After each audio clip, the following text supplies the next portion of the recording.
Another work week has begun and so is another wave of headlines. We bring you the latest in the next hour, so do stick around. Ako po si Denise Tan. Quiet on the set, ako po si Lord de Vera. Happy 420 sa lahat ng nakakaintindi. Abril 20. Ano ba talaga ini?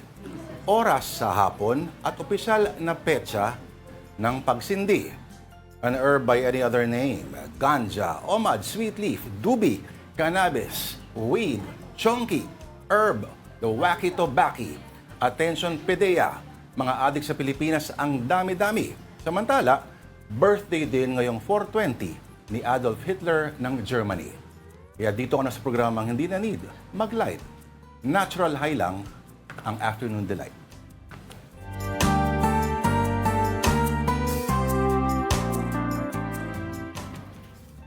Dami palang tawag doon, ano? Kulang pa yun. Dami pala masyado. Pero Kulang magandang pa yun. hapon po again sa inyong lahat. At naway nakapagpahinga kayo, meski papano over the weekend. Ikaw, partner, kamusta ang weekend mo? Hold me. I'm assuming medyo busy Kumano ka. lang, foo! Ayun. Oo nga, ang bilis eh, no? Chinarge lang ng kuryente, tapos wala. Ako din eh. Pero, pero Energized. syempre, happy. Ay, may sumisenya sa gilid. Buti na lang, Nakapagdagat. happy. Oo. Ay, naku, buti pa yung iba. Ako, nandun na ako malapit sa dagat, pero kailangan ko pang bumalik ng Mandaluyong. At least malapit-lapit ka. Ako, nasa isang kwarto. Okay lang. Sumeminar. Kasi habang buhay mo naman magagamit yung karunungan na yan. Kapag kayo'y, ay, Onyong, Ay, naku. pakiabot nga yung DVD ng Pulp Fiction. Ayan. Oh my gosh. Sabi niya sa akin, pakisabi kay Lord, I tried. Onyong, Ah. grounds for divorce. Tandaan mo Ano yan. ba yan? O sige, please do let us know sa ating mga viewers kung ano yung Wala pa ginawa rin niyo Pulp Fiction. over the weekend. San Let us Juan know in the Beach na comment ako. section. Konti na lang, isang tumbling na lang nasa San So Juan near Beach yet na so ako. far, oo nga. Pero kailangan pang bumalik sa Barangay Buhayang Bato. Siyempre, para pag-usapan ang balita Hindi? is brand new. Hindi nga eh. Hindi ba? Marami pa akong picture dun eh. On to the headlines now. We bring him home. That's not the supporters of President Duterte regarding the man in The Hague. Pero that's President Marcos's promise as he gave an update on the status of former lawmaker Zaldico. Ko was apprehended in Prague last week after trying to cross borders. There are doubts, though, if the ex-congressman is really in custody. But President Marcos says there is already a high-level coordination team to facilitate Ko's return. Let's watch this. Magandang araw po sa inyong lahat. At magbibigay na ako sa inyo ng pahayag tungkol sa kalagayan ni Zaldico. Nananatili po siya sa kustodiya ng Czech Republic at isinasagawa natin ang lahat ng mga kinakailangang hakbang para sa kanyang pagbalik dito sa Pilipinas. Inutusan ko ang Department of Justice kasama ang Department of Foreign Affairs na pangunahan ang pakikipag-ugnayan sa mga otoridad ng Czech Republic upang matiyak na maayos at naayon sa proseso ang lahat ng kinakailangan. Magpapadala rin ng high-level coordination team upang tutukan ito.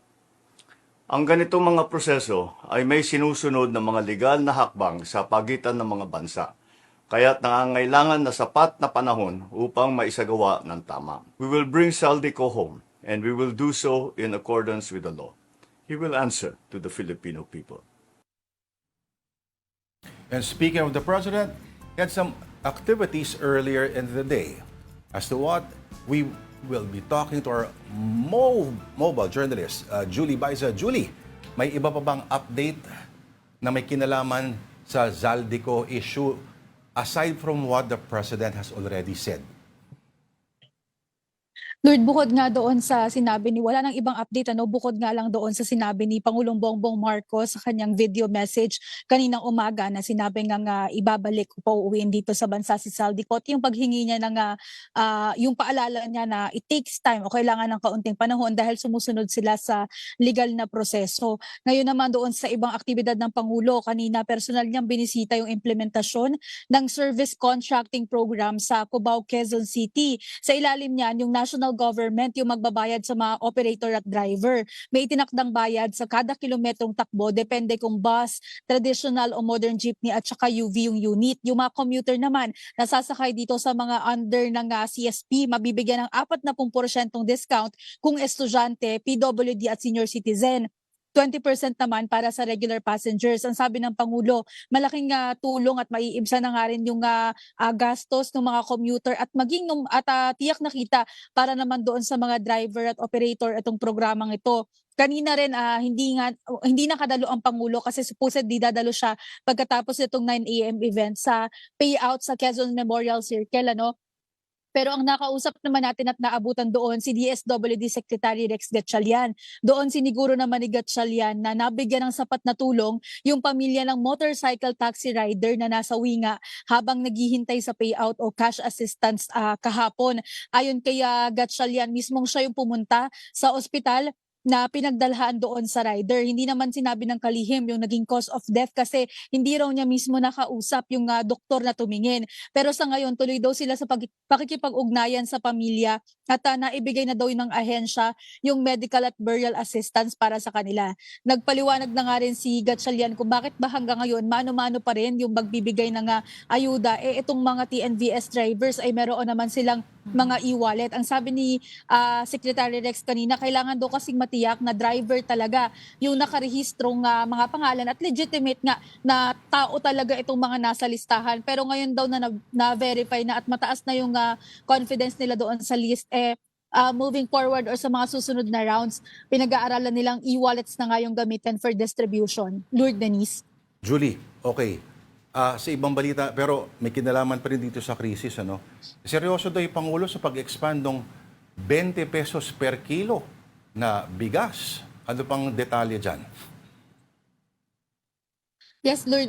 Iyan yung isa sa mga dinaluhan na event ni PBBM. At paulit-ulit din naman na sinasabi ng administrasyon na magpapatuloy nga yung implementasyon na 20 pesos na bigas para mabigyan pa rin o patuloy na makapagbigay ng mas murang halaga ng supplies para sa mga kapatid natin. Ito nga ang sinasabi nila, ilan nga sa mga naaapektuhan of course yung sektor ng pagkain o yung presyo ng pagkain. Kaya't ang tinitiyak ng administrasyon na patuloy daw na mag-iisip pa ng mga paraan. Even kanina doon sa ambush interview ng Pangulo kasi na-ambush siya ng isang estudyante kanina. Yun din yung ipinangako niya, no, na hindi daw titigil yung gobyerno na maghanap pa ng ibang mga paraan para makatulong hindi lang doon sa mga driver, sa mga commuter, kundi sa general public, kumbaga, para sa lahat. Okay, Julie, babalik ako dun sa usapang Zaldico, ano, yung paghuli sa kanya. May reaction ba yung palasyo o kaya naman ito si PBBM? I know we saw the video a while ago, pero may sinabi kasi itong si Attorney Harry Roque na wala naman talagang pag-arestong naganap. Denise, ngayon wala pang sinasagot or wala pang ibinibigay na pahayag yung palasyo tungkol dyan. Even si Undersecretary Claire Castro, hinihinga na rin natin ng komento tungkol dito. Hindi pa rin siya nagbibigay ng kanyang komento. Pero umaasa tayo na bukas sasagot yung palasyo through a press briefing. Kasi kanina itong video message ay inilabas lamang sa atin. Hindi rin tayo nagkaroon ng pagkakataon na makapagtanong kay PBBM. So wala pang ibang statement na inilalabas ng palasyo tungkol kay Zaldico maliban nga dito sa update ni PBBM. Itinatanong na nga rin natin kung sino-sino ba yung bubuo doon sa sinasabing high-level team, and we're still waiting kung sino-sino or maglalabas ba ng pangalan ng mga opisyal ng Malacanang ngayong araw. May balita ba kung pwede rin maglabas ng proof of life? Kasi, di ba? Daliri. Yun yung hinahanap ng mga tao na kung nasa detention facility, itong Diba? si Pictures former or it did representative. not happen. Oo. Baka pwedeng kahit Actually, embassy to embassy, pwedeng magbigay ng litrato.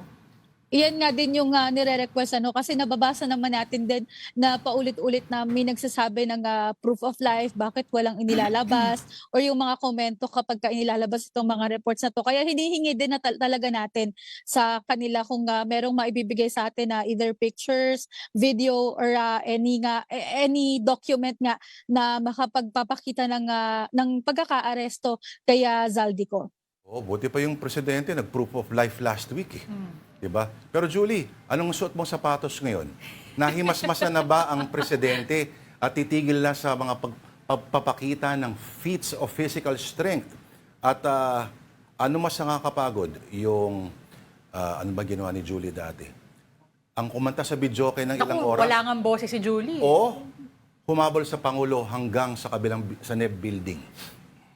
Wala kasi ako last week, so hindi ako kasama sa habulan. Wala ka Pero pala doon. Akala ko wala ikaw yung wala ako hinihingal. Si Ate Mase. Wala ako nung habulan. Pero ano naman, naka-flats ako ngayon kasi in preparation dahil hindi natin alam anong pwedeng mangyari. Tama. Baka mamaya. Kasi, di ba? Yung huli niyang binuhat, yung sako ng bigas sa kalahati. Eh.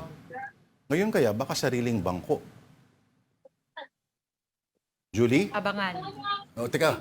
Ano sige. Balik tayo doon, Julie, doon sa service contracting. Yung Pangulo mismo sumakay, di ba? Para sumakay siya doon sa parang... Sinubukan din kanina unang sumubok si Sec Banoy, si Sec Giovanni Lopez nung umaga bago pa dumating ang Pangulo. So tiningnan nila kasi if I'm not mistaken, more than 800 routes at nasa 300,000 passengers yung inaasahan na matutulungan itong service contracting program. So kapag sa mga kapatid natin, kung makikita ninyo sa lansangan itong mga bus unit na ito, may nakalagay naman dyan na under sila nung service contracting program. So, may mga kaukulang discount po para sa kanila. Yun nga yung sinasabi kanina na sana daw ay may spread natin yung information tungkol nga doon sa discount.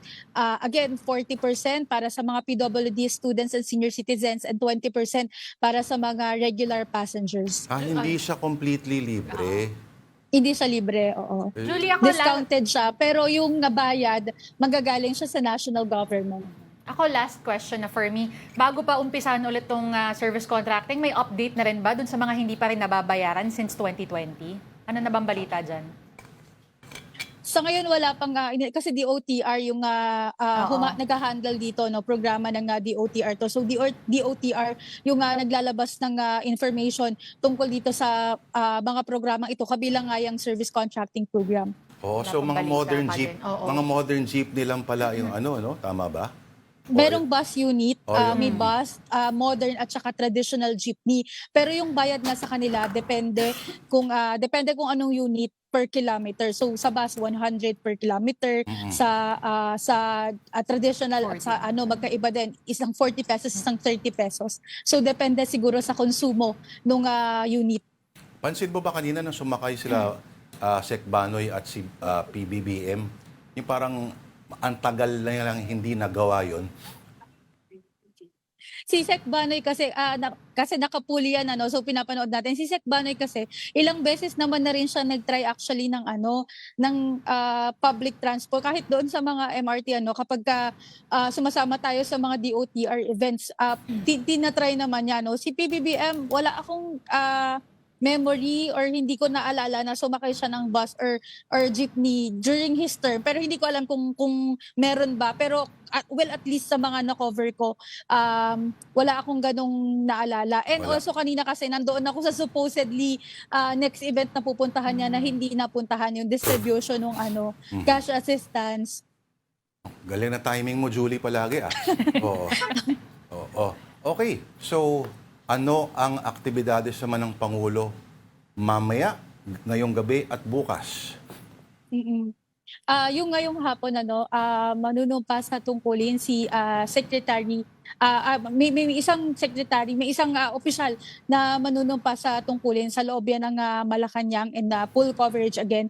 And bukas wala pang ibinababa sa atin na schedule. But we're hoping kasi ngayon consistently tuwing gabi or hapon na na ilalatag sa atin yung schedule ng Pangulo. Siguro isa na rin sa mga bagong polisiya pagkatapos nga nitong issue about his health. So, inilalatag naman na ngayon. And si Yusek Claire usually, nagbibigay na rin siya kapag may briefing siya. So, antabayan na natin bukas. Pag nakaisip na siya ng mga pambuelta kay Harry Roque, no? Nasa Switzerland ba yun? Kita may background niya? Iba na ulit ang Iba ulit? Sino kayang kasama niya? Di ba yung may health issues kasi siya, di ba? Alright. Yes. Julie Baiza, alam ko wala kang health issue. Hindi kailangan mag-jumping jacks. Kailangan natin magpasalamat sa ating mojo sa Malacanang. Julie Baiza. Alright, overseas fears of a global fuel shortage is escalating. That's as the Strait of Hormuz faces a new shutdown, putting in danger passage of 20% of the world's oil supply. And here's the report on the re-emerging threat. Tensions in the Middle East appear to be escalating once again after U.S. President Donald Trump said American forces seized an Iranian cargo ship accused of attempting to breach a U.S.-led blockade. Trump said the ship is now in U.S. custody and claimed American forces disabled the vessel during the operation. The development comes as Iran rejected a second round of peace talks. Citing the continuing blockade, Washington's demand in what Tehran called shifting U.S. positions. The rejection raises fresh concerns over the fate of a fragile ceasefire setting to expire in the coming days. U.S. envoys are still expected in Pakistan, which continues to mediate negotiations amid tightened security in Islamabad. Meanwhile, the Strait of Hormuz remains a major flashpoint. The strategic waterway, which handles about a fifth of a global oil supply, has seen disruptions linked to the conflict. Reports say some tankers were turned back over the weekend, adding to fears of renewed supply shocks. Analysts now warn oil prices could surge again when markets reopen as traders reassess risks of prolonged instability. The war, now in its 8th week, has already triggered what some analysts describe as a severe global energy shock, with thousands killed across the region and diplomatic progress appearing increasingly uncertain. And here at home, oil companies will implement another round of price rollback this week. Gasoline prices will go down by 3 pesos and 41 centavos per liter, while diesel will be slashed by nearly 25 pesos a liter. Kerosene, meanwhile, will be cheaper by 2 pesos a liter. At least pangalawang linggo na to, no, na... Diyan ako kinakabahan eh. Yun na nga. Actually, ang sabi nila, kasi di ba there are reports now na over the weekend na naman na closed na naman daw yung Strait of Hormuz and they didn't really necessarily like yung sinasabi na blockade na... Medyo mas nakakatakot ito kaysa dun sa bombahan.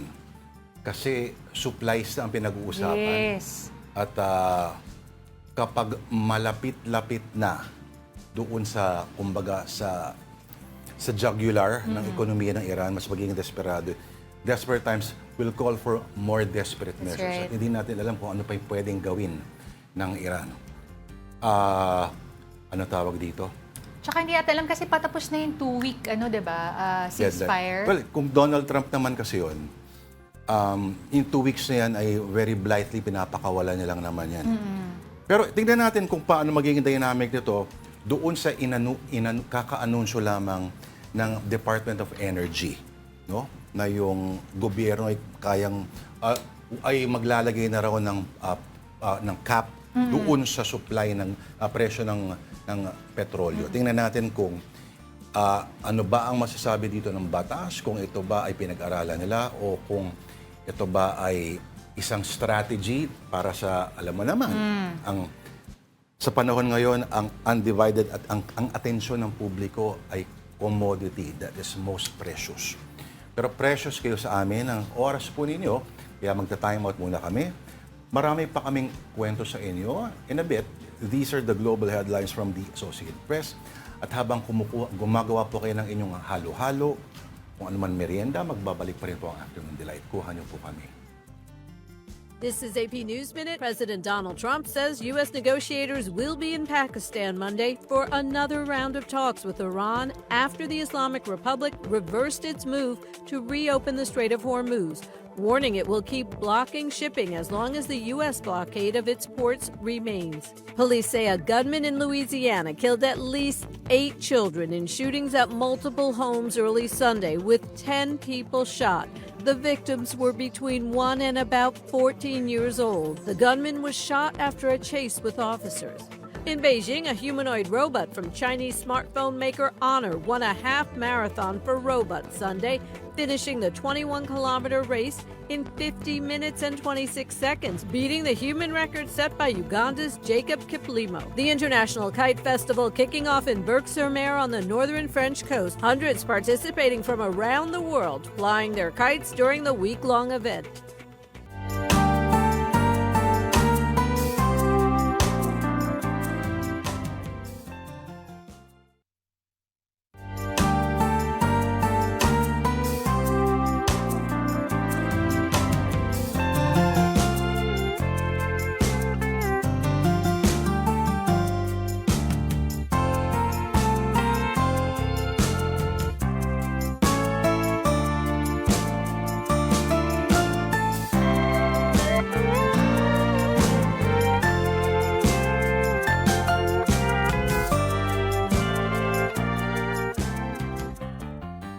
And this is Afternoon Delight on One News. Ako po si Lourdes Vera. At ako naman po si Denise Tan. Magandang hapon pong muli. On to more news with Washington and Tehran at a stalemate over peace talks. The repatriation of Filipinos in the Middle East continues.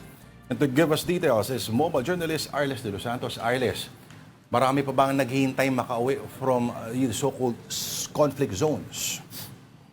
Lord at Denise, marami pa din, ano? At sa katunayan nga, itong paparating na linggo ay inaasahan na nasa 700 na mga OFWs ang magbabalik bansa sa papatuloy pa din, no, ng repatriation program ng Overseas Workers Welfare Administration o OWA. No? Karamihan dyan ay manggagaling doon sa Kuwait at sa UAE. No? Umabot na sa 6,706 ang OFWs na repatriate, bunsod ng nagpapatuloy na siguro pa din doon sa Middle East. No? At inaasahang tataas pa nga yan sa paparating na mga araw, no. Pero kasama sa mga pinakahamon, Lord at Denise, no, yung repatriation sa Saudi Arabia at Abu Dhabi at lalo na, no, doon sa limitado mga commercial flights sa ibang bahagi ng Middle East gaya ng Kuwait at Bahrain, kaya tuloy-tuloy ang pagplansya ng ahensya sa chartered at commercial flights para makabalik na nga dito sa bansa ang ating mga kapatid na overseas Filipino workers, no. Pero para masiguro ang kabuhayan ng ating mga kapatid na magbabalik bansa, palalakasin pa ng OWA yung kanilang tinatawag na reintegration program na actually may 4 itong reintegration pathway, no, para sa negosyo, trabaho, pagkatuto at kalusugan, katuwang yung iba't iba pang mga ahensya ng pamahalaan, no. So kasama dyan yung DTI, DOLE at TESDA, pero ngayon talagang kanilang prioridad yung makapagpauwi nga sa bansa ng ating mga OFWs na kasama pa rin sa mga naiipit doon, no, Lord at Denise. Arles, kung kakailanganin na mas mag-repatriate ng mas maraming kapatid natin, ano, kakayanin pa ba ng budget ng OWA? Kasi ang balita ko, over 50% na daw ng budget or around mga 700 million na daw yung kanilang nakonsumo. Kaya pa ba nung natitirang budget and are they planning to ask for more? Actually, Denise, to be exact, no, 55% na ng kanilang emergency repatriation fund ang kanilang nagamit, no, at malaki-laki na nga talaga ito. Kaya nanghihingi na sila ng 12 billion pesos na supplemental budget kung saan yung 9 billion pesos dyan ay target na gamitin para sa repatriation cost at a post-repatriation program kagaya na lamang ng mga medical assistance, livelihood trainings at iba pa na pwede makatulong sa mga kapatid natin na magbabalik bayan, habang yung natitirang 3 billion pesos naman ay nakalaan dito nga sa atin nabanggit na reintegration program, no. And ang magiging approach dito ay kung maaari maging government to government overseas employment program na mapataas yung kanilang mga kakayanan or yung upskilling natin na tinatawag at para mas tumaas din, no, yung kanilang credibility for them to be hired abroad, no. Gayon din yung livelihood assistance at medical support. Arles, naiya ka ba at saang bahagi ng naiya yan? May sub-question pa ako. Yung, ano tawag doon, yung lounge para sa mga OFW, yun ba napupuno na ulit? Ibig sabihin marami na bang nakakalipad ulit? Or medyo deep, hindi pa ganun ang sitwasyon? Actually, Lord, nandito tayo ngayon sa OWA, sa office, no, dito sa May Pasay City sa kanilang 10th floor, no. Wala pa tayong update na nakukuha mula doon sa DMW DMW led or operated na OFW lounge sa NAIA, no. Pero kasama sa mga nauna na inalalayan ng mga ng OWA ay yung ating mga kapatid na nagbakasyon lamang dito sa Pilipinas at supposedly pabalik na sana sa kanilang mga Middle East countries na host ng kanilang pinagtatrabahuhan, no. So yung iba daw ay hindi na pinalad na makabalik. Yung ilan naman na galing to na iniluwas dito pauwi ng Pilipinas, kasama yon sa mga cover din ng kanilang programa. Pero Lord at Denise, mahalaga rin tignan, no, yung posibilidad nga na parang tug of war yung mangyayari dito. Yung mga kapatid natin na repatriated dito sa Pilipinas, yung ilan daw ay pinipili na mag-negosyo na lamang dito, kaya kanila itong aalalayan, pero yung iba talagang insistent na kung maaari ay makabalik sa labas ng bansa. One thing na rin siguro dahil malaki talaga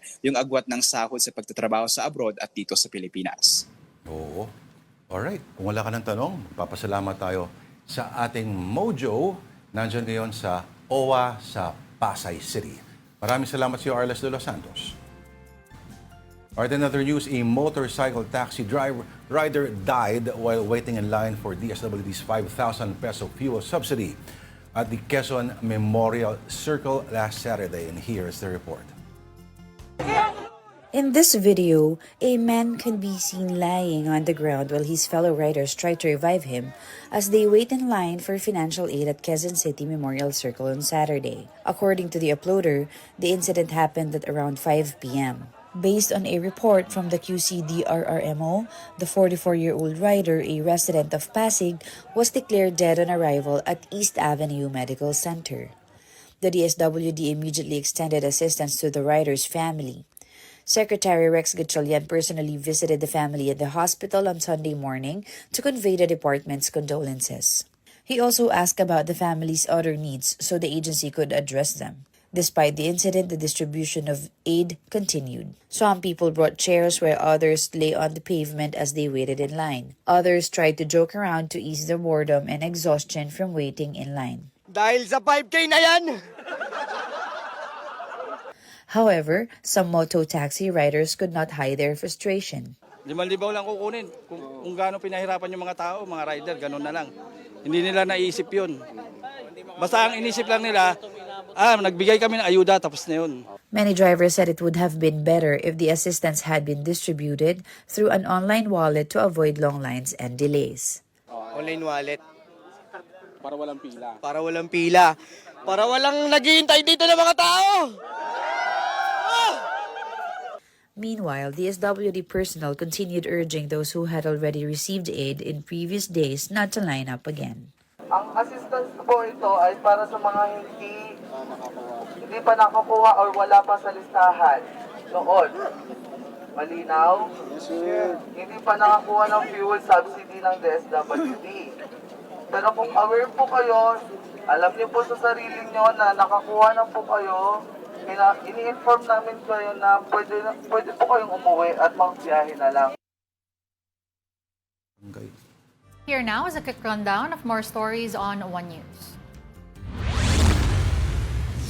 Transport Group Piston says it will file a petition with the LTFRB seeking a 10 peso increase in the minimum jeepney fare.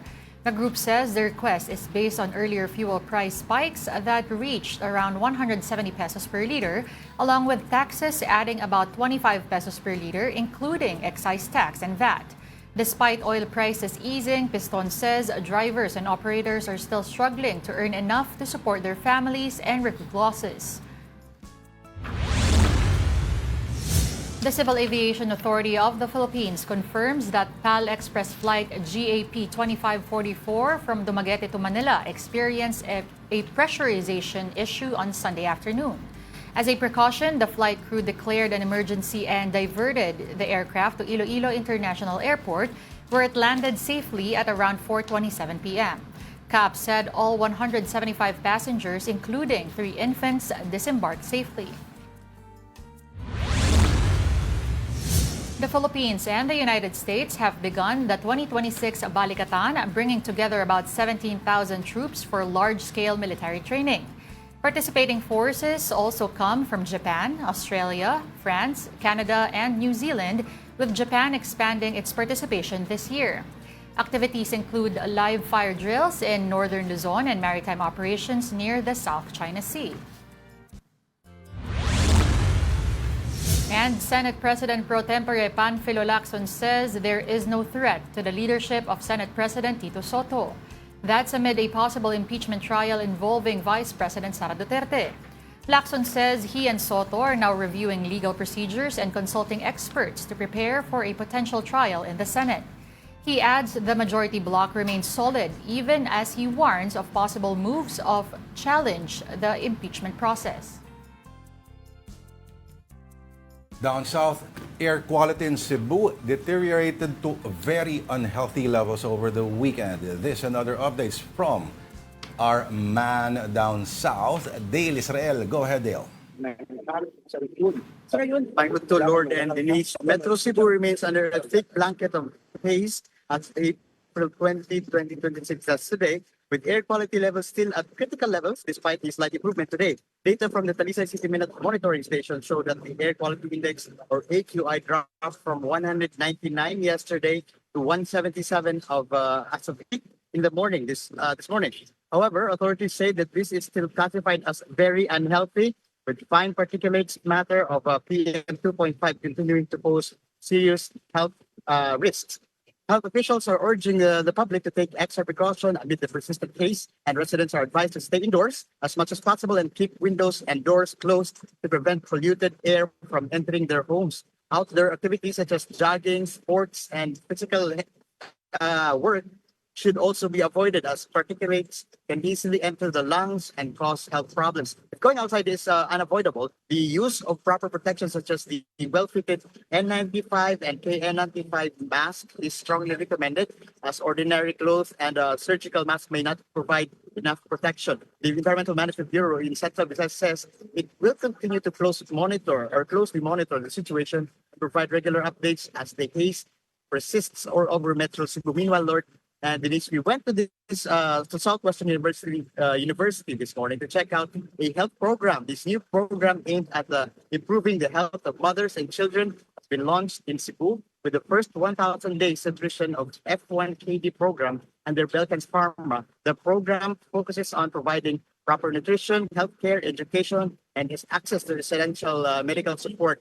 That's from pregnancy to the child's second birthday. Under the program, 17 mother and child beneficiaries were selected for the pilot run, receiving support packages that includes nutrition funding, health education, and access to affordable medicines. The program also seeks to address the malnutrition and stunting long-standing issues that affect the development of future of productivity. At the Southwestern University kanina, about 1,500 people were also taught hands-on CPR program. This is the biggest ever event in Cebu, where a huge number of students, barangay healthcare workers, and the community were taught how to save lives using CPR. Their target is actually 1 million people have been taught how to perform the CPR, where the lives of that could be saved could be your loved ones. Back to you, Lord and Denise. Dale, what's causing the haze ba?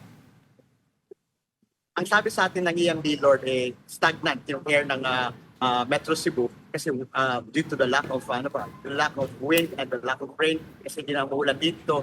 So kaya yung mga fumes from the motor vehicles, pati yung mga industries nag-stay lang dito sa Cebu, naging stagnant dito sa Cebu. Kaya yun ang nangyari.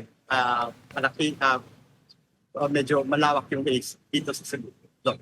Oo, may posibilidad din kasi na like pag nasa Malaysia kami noon, nasusunog yung Sabah, isang forest doon.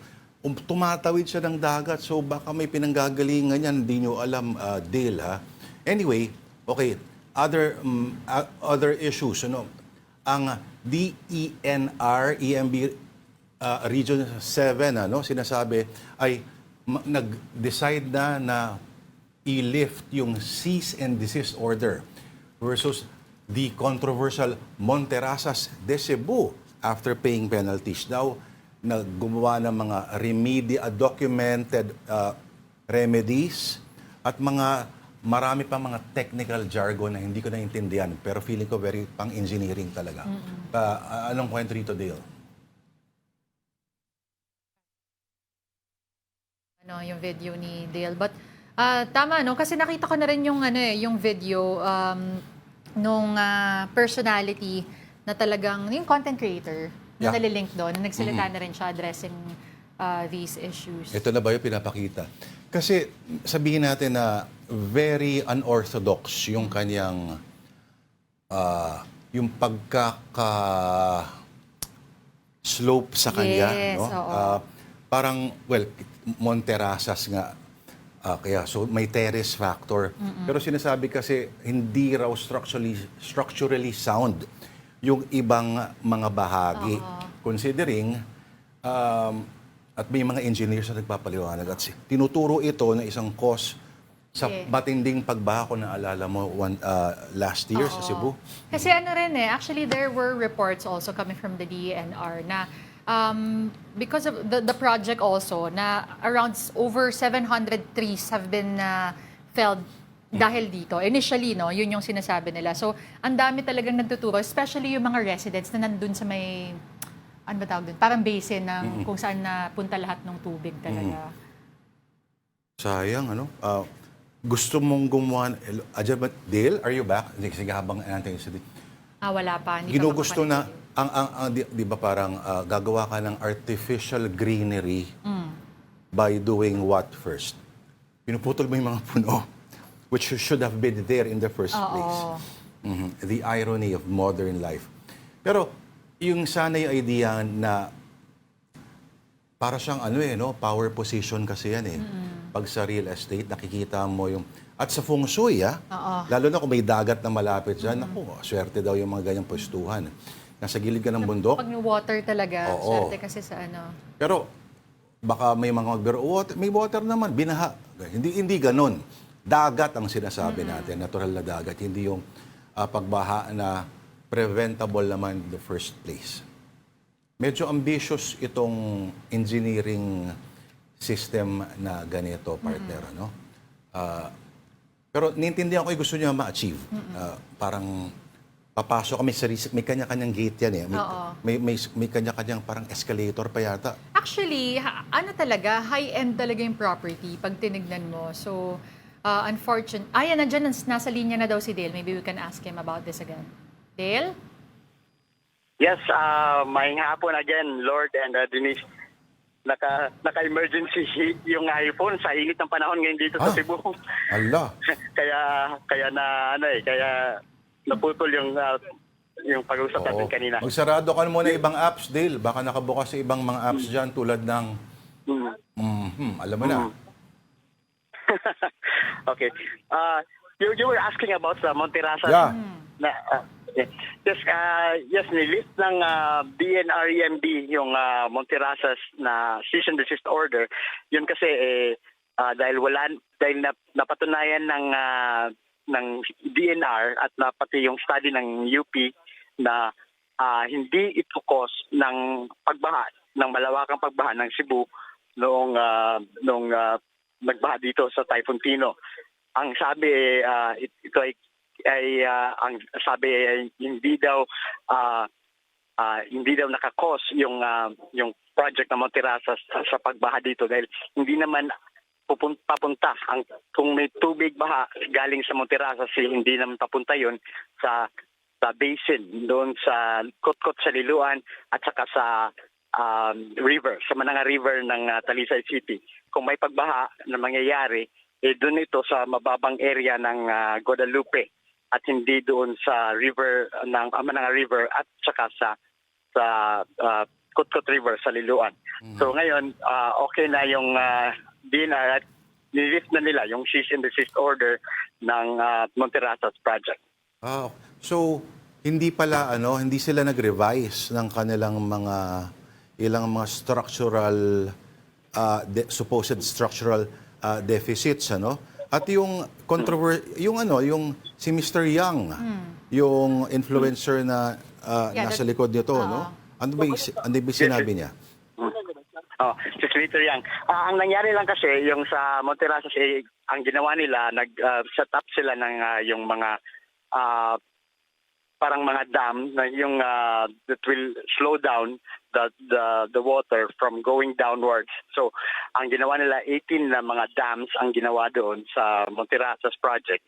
Nakita natin yung isa pagpunta natin last week sa lugar nila at doon yun nga yung sinasabi nilang that will help so much na hindi mabilisan hindi flash floods ang magaganap doon sa Guadalupe at prevent nila yung flash floods using those dams na ginagamit ng Monterasas ngayon. Actually, Dale, magkano raw ba isang unit? Nagtatanong si Denise kasi parang pwede rin bakasyonan daw nila yan eh.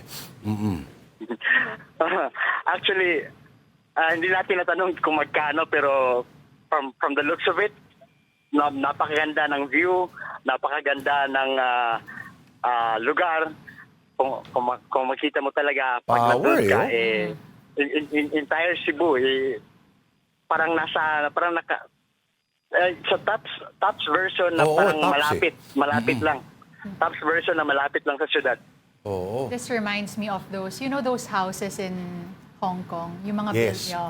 Alam mo, may kilala akong taga doon. Okay. Alright. Pa-order ng dalawa daw, Dale Israel, sabi ng ating partner dito. Pero dagang salamat sa iyo. Dale Israel, ang ating One News Cebu desk. Okay, right now we also give you a quick look at stories from our media partners. On the Philippine Star, President Bongbong Marcos regained majority trust and performance ratings, reaching 54% and 55% respectively in the first quarter of 2026. VP Sara Duterte's performance rating dropped to a record low of 50% while keeping her 55% trust rating. This shift in public sentiment happened during significant national tensions, including a national energy emergency and impeachment proceedings against the vice president. Now on Business World, the national government's debt service payments surged over 800% in February 2026 to 430.6 billion pesos. Analysts attribute the spike to scheduled bond maturities rather than structural issues. Year-to-date payments total 568.3 billion pesos. For more details of these stories, you can visit the social media pages of the Philippine Star and Business World. Do check out as well the social media platforms of One News PH for the very latest news. And this is still Afternoon Delight on One News. Whether you like it or not, we just need to pause for another break and we'll be right back.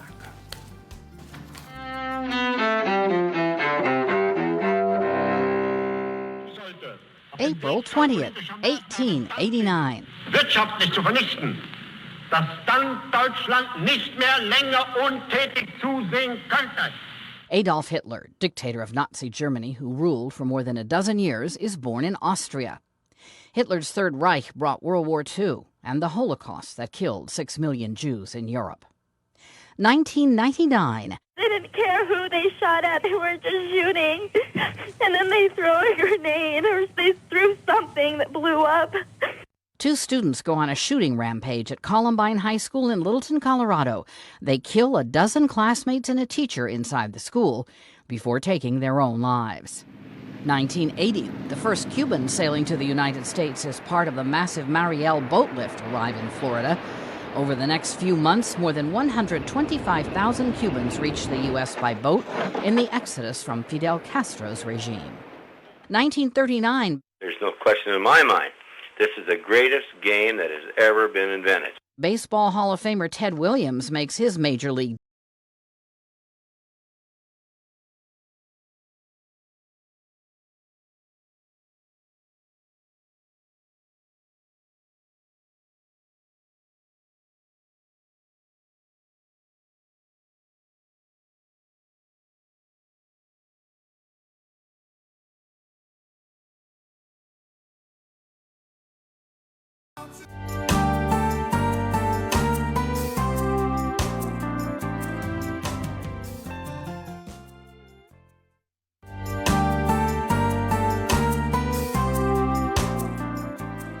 Isa sa layunin ng Miss Universe Philippines ay Filipina Empowerment. Kaya ngayon Charity Gala Night ipinakilala na ang top 31 finalists. Pasik laban sa Modern Filipiniana Fashion Show ang mga kandidata ng Miss Universe Philippines. Dahil Charity Gala Night, isinulong na rin nila ang kanilang advocacies. Hand in hand with economic empowerment and creating job opportunities here is empowering women to really be the pillars of their household, encourage their children to continue their education, and make sure that Filipino society as a whole is able to uplift one another. You know, everything that we do is from our heart and it's out of passion. But none of that will really have any meaning if it's not meant for something good. And every year we do the Charity Gala in order to further the cause of our advocacies that we support. Sa pinakahihintay na mga announcement, not just 30 but 31 ang top finalists para sa pageant ngayong taon. Kaya ngayon pa lang nagpapasalamat na ang mga nakapasok. We are definitely going to work extra harder, you know, as the coronation night is fast approaching. We're strategizing, we're pacing ourselves as well, and we're maximizing our time. We're doing our best. Very, very exciting. And I can promise you that this finals night is going to be different from the years before because we're going to be giving you the best Miss Universe Philippines that you're ever going to witness. Speaking of coronation night, Aabangan yan dito sa 1PH. We're very happy that 1PH is one of our partners this year. This is going to be totally tremendously exciting pageant. We have 50 amazing delegates. We have a great stage this year. We're experimenting and trying all these new different things, elevating pageantry the best way we can. And we know that we're going to come up with the best queen for this year's Miss Universe pageant. Mapapanood ang Coronation Night ng Miss Universe Philippines 2026 live sa 1PH sa May 2, 7 p.m. Mga kapatid Bubal journalist Daniel Dayo po, hatid ang mukha ng balita. And you're still watching Afternoon Delight, and I'm Lourdes Vera from Quezon City. Denise Tan from Muntinlupa. Our delight of the week. It's cheese. Nako, exciting week for us. And our delight of the day is a 4-cheese burger. Bakit nga ba nauso ang 4 cheese? Bakit hindi 3, hindi 5? Meron bang specific flavor combination yung 4 cheese? Siguro, di ba meron kasing mga may mas prefer yung parang milky na cheese or yung mas sharp tastes, yung mga... Siguro, mga contrasts. Oo, yung iba naman gusto, kunyari mozzarella, it's really for the texture naman, na Yes. melty, ganyan. I don't know. May Swiss cheese yung iba. Yung iba may provolone. Pag sa mga medyo higher end, may... Pero mahilig ka dun sa cheese na may amoy? At mga blue cheese, ako rin. Gusto ko yun. Yung totoong keso, kahit sabihin mong commercial, ay kahit pa paano may cheese. yung mga walang amoy, those are not cheese. They're actually Kagat called na ako. cheese products. Ang tunay na keso talaga ay Ay! May burger pa rin pala. Kala ko cheese na. ang nakasulat yata, 4 cheese burger. Hindi 4 cheese sandwich. Nawala lang sa isipan, na-excite na Pero ako yan sa yung mga surprise na very, very welcome. yung mga tipong What a pleasant surprise. pagbunot mo sa maong mo, oy, 50. Yan. Di ba? Alam mo yung namamroblema ka, di pa ako nag-withdraw, pero pag gano'n mo, no? May 1,000 pa. Kasi hindi mo pala pantalon yun. Ay, teka lang. Oo. Punta muna tayo sa ating stories on social media. On the Philippine Star, Space Agency says landfill haze has reached Bataan. Alam mo, hanggang ngayon, naninibago pa rin ako na may Philippine Space Agency. Oo nga eh. Binabasa ko nga kanina. Mga henyo yung mga ano dyan, mga bumubuo dyan, ano. Pero alam mo, nung Friday night, bandang Bulacan, papuntang Pampanga na, meron isa talagang, sabi ko, ito ba yun? Feeling ko ito yun eh. Yung galing sa Navotas. Yes. Pero kung kasi ang hirap, kung lumalawak na yung haze na to, because when I was reading it, it says na parang meron din siyang ini-emit na nitrogen dioxide, which is kung yung meron may mga, let's say, yung mga taong may asthma o kaya yung may chronic lung disease, syempre talagang ma-aggravate daw yung kanilang conditions, as well as, it's really not healthy for your lungs to inhale that. Tapos minsan, in severe cases also, pati yung mata mo maapektuhan. Alam mo, dapat may equal na kaparusahan to eh. Yung mga taong nasa likod yan, yung mga responsable dyan, dapat itali sila doon sa area na talagang dadaanan ng usok at hayaan palanghapin sila. Tapos iniikot-ikot sila. Ganun. Lechon na yun eh. Makakaligtas pa eh. Dapat may parang embudo, ganun. Yung parang hindi talagang dediretso. Ganon? Talaga, oo. Reverse gas mask. Okay, sige. Bago pa tayo mapunta kung saan, pag-usapan naman natin on the Philippine Star via Joyful Wellness, Eat Like It's Summer. Aba? Ito. Ina-assume ba nila na lahat ng summer dining ay may positive associations? Siguro kasi it's, di ba, when it's summer, you kind of associate it more with like fruits and whatnot. Wait lang, ito, climate smart way of eating. Tama, because high temperatures na, so you get more, kailangan daw, you hydrate, you get food na puro may electrolyte balance. It's also lighter and easier kasi for your tummy, for digestion. Electrolyte balance. Salt kasi, di ba? So, ano yan? sinabawang Gatorade, ganyan. Ayun, no, tignan mo, fruits yung isa sa recommendations such as mango, watermelon, papaya. Siguro yung medyo malambot lang din para nga easier for digestion. Tapos, kinilaw, pwede rin. Madali sabi, alam mo nyo, madali Mahal lang sabi eh. pang mga pang upper crust na mga mga strategies. Kami mga mahihirap, yung Carbo. prutas ay hindi sa amin. Kung may pagkakataon, baka pwede namang hindi prutas kasi puro prutas na lang ng kasawian ang kinakain O namin. hindi, tsaka ang mahal ng prutas din ngayon. Meron akong binibilan summer, talagang minsan nagugulat ako sa total prices, hindi naman ganun karami yung nabibili. Also, if I may add, syempre hindi rin naman pwedeng puro fruits kasi high in sugar. Also, it's really more of balance. So, pwede nga sabaw, ayan. Kunyari, yung mga buibili sa karinderya, pwede kayong manghingi ng mga sabaw. Usually, libre naman yun. Ang hingi, grabe ka naman. Hindi. Pag may libreng sabaw yun usually. Diba? Wala na bang ganun ngayon? Yung isang fast food Meron na pa rin, nagsisimula diba? sa letter mang Oh. at nagtatapos sa inasal. Ayun. Libre sabaw doon. Oh. Sa karinderya, usually. Oo. Pero bumili ka sa karinderya. Ay, oo. Hindi kasi ina-assume ko, sabi mo, manghihingi ka doon. Hindi. Pero medyo makapal yun, ha? Mahiya naman kayo. Hindi, Bumili hindi. naman kayo ng konti. Oo. Hindi.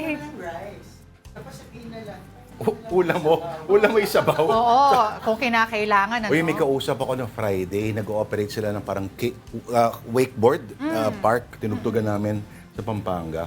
Yung mga Pranses daw, naipit daw sila dito nung nag-start yung gera. Oo. So, hindi pa raw sila makauwi. Oo. Yung iba raw talagang, sabihin natin na unadventurous ang palit nila.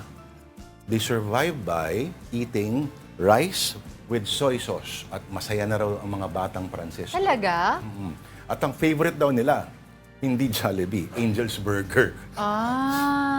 Angel's Burger. Baka kasi yung sauce sa Jollibee medyo matamis pa. They're not Hindi, ang teorya ko, wala nang pera yung mga Pranses. Ay, ganon? Silo, hello. Yan. Okay. Sige, punta muna tayo sa... May isa pa tayong storya. Meron pa, ito patunay ito na talagang Nakakatakot we na shall talaga. prepare for our Android overlords. A Chinese android just ran a half marathon faster than any human ever. Pakita natin yung video. Ayan, no? Isipin mo, sumusugod sa'yo Ba't yan. parang bagal? Tapos na kasi siya. Ano na yan? Cool down niya na yan. Deceleration niya na yan. Oo. So, mas mabilis pa kay Usain Bolt? Fastest human than any other human daw eh. Oo. Yan na po mga kapatid. Pinapakita natin kumbaga pag nagkaroon ng rewind ang buhay niya. Yan po si Terminator, yung unang-unang model or model T1 nung siya'y nagpa-practice ng kanyang mga athletics. Ay, ito sobrang bilis nga. Ilan ba? Finished a 21-kilometer run in 50 minutes and 26 seconds. 15 minutes? 50. 5-0? Oo. Ha? Bagal yun. The human record is 57 kasi. 57 minutes and 20 seconds. Wala yan. Yung 100-meter dash kaya? Ibang usapan yun. Siyempre, ito may stamina kang factor dito eh. Iba yung 100-meter dash eh. Oo, Tapos agad itong isang explosive run lang yun. Ito, di ba? 21 kilometers. Tingnan natin kung gaano kabilis mag-accelerate yung from 0 to Tsaka mahirap yun yung, it's gonna be hard to beat this kasi you're talking about the difference of, 7 minutes and 6 seconds. Di ba pag sa mga, when you're talking about beating records, minsan point something of a second lang. Pero anong naaalala mo sa stance ng robot habang tumatakbo? Hindi ko alam, natatakot lang ako. Pero para siyang taong may pinipigilan na mangyari. Di ba? Pansin mo? Yung pag... Oo, yung hindi... Gabi parang ka! nagmamadali siya, pero nag-iingat siya na Parang walang ipit na ipit, mahuhulog. ano? Oo. Dapat niyang gawin kasi yun. So ano iniingatan ng robot dito? Yung may mahulog yung baterya niya, gano'n? Parang baterya pa naman ang itsura minsan. Malaki. Sa lahat po na nagme-merienda ngayon, Naisip mo pa yun. pasintabi po, ano kaya kulay ng baterya niya? Brown din ba? O, Aaron Revilla, maraming salamat. Sorry, di ako nakalabas yung Sabado. I swear, nasa banyo ako nun. Pero hindi gano'n ang takbo ko.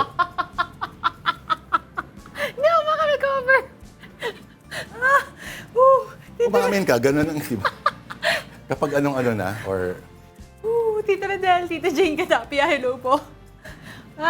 alam ko Sabi na, naiyak na naman ako. yun yung parang pag inaabot mo yung, Pinawisan ako, oh. inaabot mo yung, Talaga? yung roll ng toilet paper. Ano? At medyo Medyo malayo. malayo. Oo. Iniingatan ka na. Ano, may babatiin ka ba? Tatay ko. Hi, Sira yung Tito. television ngayon. Ano ba yan? Mahirap pala ipa-repair. Yung Ang mga TV? bagong TV. Yung mga wala ng tube. Ayun Baka lang. gusto mong ilibre tatay ko na. Talaga ba?